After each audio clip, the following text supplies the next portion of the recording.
Hi friends, welcome to my channel. Devayani వివేక్కి వచ్చిన గెస్ట్లని పరిచయం చేస్తూ ఉంటుంది. చూడరా వివేక్, అతను మీ విజయవాడ మామయ్య, తన కూతురు అంటూ వచ్చిన వాళ్ళని పరిచయం చేస్తూ ఉండగా ఆ పెద్ద ఆయన ఇలా అంటుంటాడు, అల్లుడు చాలా పెద్దవాడైపోయాడు అని అంటూ వివేక్ని చూస్తూ ఉండిపోతాడు. ఇక అక్కడున్న అమ్మాయి వివేక్ని అదో రకంగా చూడగానే జాను అక్కడికి రావడంతో నా భార్య జాను అంటూ పరిచయం చేస్తాడు వివేక్. ఏంటమ్మా దేవయాని, మమ్మల్ని పిలవకుండానే అల్లుడికి పెళ్లి చేసేసావు అని అంటూ ఉండగా, మీరు నాతో చెప్పుకున్నారు, నేనెవరితో చెప్పుకోను, నాకు చెప్పకుండానే పెళ్లి చేసుకున్నాడు వీడు అంటూ వెటకారంగా మాట్లాడుతుంది దేవయాని. ఇక ఆ అమ్మాయి వచ్చి, ఏంటి బావా నన్ను గుర్తుపట్టలేదా అంటూ వివేక్ చెయ్యిని చనువుగా అందుకొని నొక్కుతూ ఉంటుంది. అది చూసి జాను కోపంగా వివేక్ని చూస్తూ ఉంటుంది. అమ్మో ఇదేంటి, ఈ పిల్లి ఇలా చేస్తుంది, జాను కోపంగా చూస్తుంది. ఇటేమో అమ్ముంది. దేవుడా నేను చచ్చాన్రా అని అనుకుంటూ ఇక నుండి వెళ్ళిపోవడమే మార్గం అని అనుకుంటూ, నాకు వర్క్ ఉంది, మీరు మాట్లాడండి అంటూ వివేక్ మెల్లిగా జారుకుంటాడు. ఇక జాను కూడా లోపలికి వెళ్ళిపోతుంది. ఇక ఏంటంటే మీ కోడలికి మాటలు రావా అని అడుగుతూ ఉండగా, ఎందుకు రావు, అది నోరు తెరిస్తే మనం తట్టుకోలేం అని అంటూ ఉంటుంది దేవయాని. ఇక మిత్ర మనీషాని పెళ్లి చేసుకునే విషయం జయదేవ్ నందన్కి ఎలా చెప్పాలా అని ఆలోచిస్తూ ఉంటాడు. మరోవైపు జయదేవ్ నందన్ కూడా గార్డెన్లో దీర్ఘ ఆలోచనలో ఉండగా మిత్ర అక్కడికి వెళ్ళి, డాడీ నీతో కాస్త మాట్లాడాలి, నేను ఒక నిర్ణయం తీసుకున్నాను అని అనగానే, ఎందుకురా, నువ్వు నిర్ణయం తీసుకున్నాక నాకెందుకు చెప్పడం అని అంటూ ఉంటాడు జయదేవ్ నందన్. నువ్వు ఇంటికి పెద్దవాడు కదా నాన్న అని అంటూ ఉండగా, నా పెద్దరికానికి నువ్వు విలువిస్తావా, నేను వద్దు అంటే నిర్ణయం మార్చుకుంటావా, మార్చుకోవు కదా, మరి నాకు చెప్పి ప్రయోజనం ఏంటి, నీ నిర్ణయం మార్చుకోనప్పుడు అని జయదేవ్ నందన్ అంటూ ఉండగా, ఇక లేదు నేను మార్చుకోను, నేను ఖచ్చితంగా ఆ నిర్ణయం తీసుకున్నాను అని అంటూ, నేను మనీషాని పెళ్లి చేసుకోవాలని నిర్ణయించుకున్నాను డాడ్ అని అంటూ, మనీషాకి అన్యాయం జరిగింది, నన్ను మనీషా ప్రేమించింది, పెళ్ళి చేసుకోలేకపోయింది, నా ప్రేమ కోసం వెయిట్ చేసింది, అనుకోకుండా మా ఇద్దరి మధ్యలో తప్పు జరిగిపోయింది, ఇది ఎవరు మార్చలేని విషయం, తను అబార్షన్ చేయించుకోవాలనుకుంది మన పరువుని కాపాడడానికి, అది ఒక రకంగా తన ప్రాణానికే ప్రమాదం, ఇప్పటికీ కూడా నేను ఈ డిసిజన్ తీసుకోకపోతే తనకి అన్యాయం చేసిన వాడిని అవుతాను, ఆ నిర్ణయాన్ని కూడా ఎవరు యాక్సెప్ట్ చేయరని నాకు తెలుసు అని మిత్ర అంటుండగా, నువ్వు మనిష గుచ్చి ఆలోచించావు కరెక్ట్, కానీ లక్ష్మి గుచ్చి ఆలోచించావా అసలు అని అంటూ ఉండగా, అవును, అనుకోకుండా లక్ష్మి నా జీవితంలోకి వచ్చింది, అడుగడుగున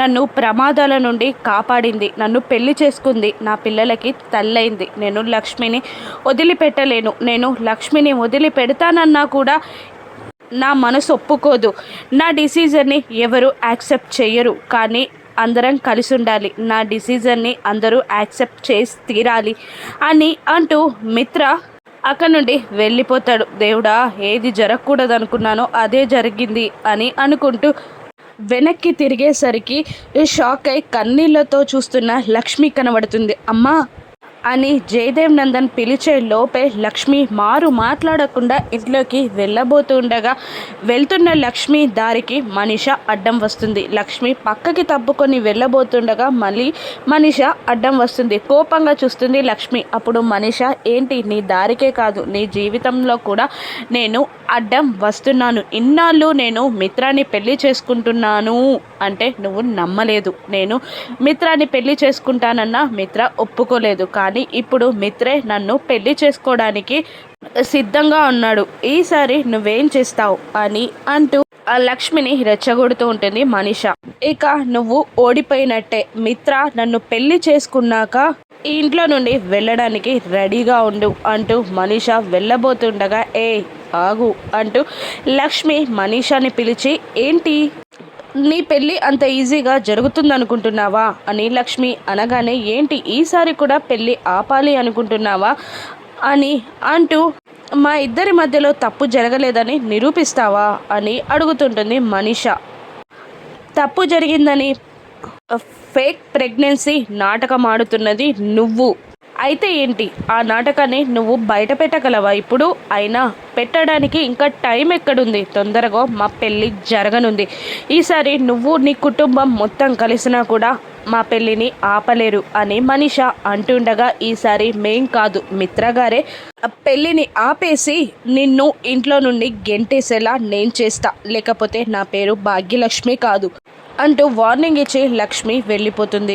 ఆ పిల్లలిద్దరూ హోంవర్క్ చేసుకుంటూ మాట్లాడుకుంటూ ఉంటారు. ఇంట్లో ఏదో పెద్ద గొడవ జరిగిందని, ఎవరిని అడిగితే తెలుస్తుందని, అమ్మా నాన్న గొడవ పడితే మళ్ళీ విడిపోతారని, చెరొకరి దగ్గర ఉండాల్సి వస్తుందని, పిన్నిని అడిగితే నిజం తెలుస్తుందని జానుని అడగడానికి పిల్లలు వెళ్తారు. అక్కడే వివేక్ కూడా ఉంటాడు. పిల్లలకేం చెప్పకు అని జానుకి వివేక్ చెప్తుండగా, అప్పుడే పిల్లలు లోపలికి వచ్చి పిన్ని అని అంటూ ఉండగా వివేక్ ఇలా అంటాడు, పిల్లలకి ఏం కావాలో ఇక నుండి నువ్వు చూసుకో జాను, మీకేం కావాలన్నా పిన్ని చేసి పెడుతుంది అని వివేక్ అంటుండగా, పదండి మీకు అన్నం పెడతాను అని జాను అడుగుతుండగా, మేము అన్నం కోసం రాలేదు అని అంటూ, అమ్మా నాన్నకి ఏదైనా గొడవైందా, వాళ్ళు దెబ్బలాడుకున్నారా, డాడీ ఏమో సీరియస్గా ఉన్నారు, అమ్మేమో మూడీగా ఉంది అని అంటుండగా, లేదు అటువంటిది ఏం లేదు అని అంటుంటుంది జాను. అలా ఎందుకు అబద్ధాలు చెప్తున్నావు, ఉన్నది చెప్పొచ్చు కదా అని అప్పుడే అక్కడికి వచ్చిన దేవయాని అనిస్తుంది. అప్పుడు వివేక్ జాను ఇద్దరు దేవయానికి పిల్లలకి విషయం చెప్పొద్దని బ్రతిమిలాడినా కూడా ఎక్కువగా ఎఫెక్ట్ అయ్యేది వాళ్ళే, కాబట్టి వాళ్ళకే తెలిసి తీరాలి అని అంటూ, ఏంటి జాను నువ్వు కొన్నాళ్ళు టీచర్గా కూడా పనిచేసావు కదా, పిల్లలకి అబద్ధాలు చెప్పొద్దని తెలీదా అని అంటూ, రే మీ అమ్మ నాన్నకి పెద్ద గొడవైంది, మీ అమ్మని వదిలేసి మీ నాన్న మనీష ఆంటీని పెళ్లి చేసుకోబోతున్నారు, ఇక పై నుండి పెళ్ళయ్యాక మీ అమ్మ ఎక్కడుంటుందో మాకు తెలియదు. జున్నుగా నువ్వు మీ అమ్మతో పాటే వెళ్ళిపోవాలి, లక్కీ నువ్వు మిత్రతో పాటు ఉంటావు, మనిషే అమ్మాయిక అలాగే పిలవాలి అని అంటూ ఉండగా పిల్లలిద్దరూ అక్కడ నుండి వెళ్ళిపోతారు. మీకు అసలు మానవత్వం లేదు అని జాను వివేక్ దేవయాని తిడుతూ ఉంటారు. నాకేం సంబంధం లేదన్నట్టు అక్కడ నుండి దేవయాని వెళ్తుంది. ఇక పిల్లలిద్దరూ మిత్ర రూమ్కి వెళ్తూ ఉండగా, ఇక మనీష రూమ్ డోర్ని క్లోజ్ చేస్తుంది. మేము మా నాన్నతో మాట్లాడాలి అని అంటూ ఉండగా, లేదు ఇప్పుడు మిత్ర మాట్లాడడం కుదరదు, రెస్ట్ తీసుకుంటున్నాడు అని మనీష పిల్లల్ని ఆపేస్తుంది. మా డాడీతో మేము మాట్లాడడానికి నీ పర్మిషన్ ఏంటి అని పిల్లలు అడుగుతుండగా, నేను మిత్రకి కాబోయే భార్యని అని మనీష అంటూ ఉంటుంది. పిల్లలు అయినా వినకుండా, మేము ఇప్పుడే మాట్లాడాలి మా డాడీతో, మా అమ్మ లక్ష్మి ఉన్నంత వరకు మా డాడీ నిన్ను పెళ్లి చేసుకోడు అని లోపలికి వెళ్ళబోతున్న పిల్లల్ని మనీష గెంటేయడంతో, అప్పుడే అక్కడికి వస్తున్న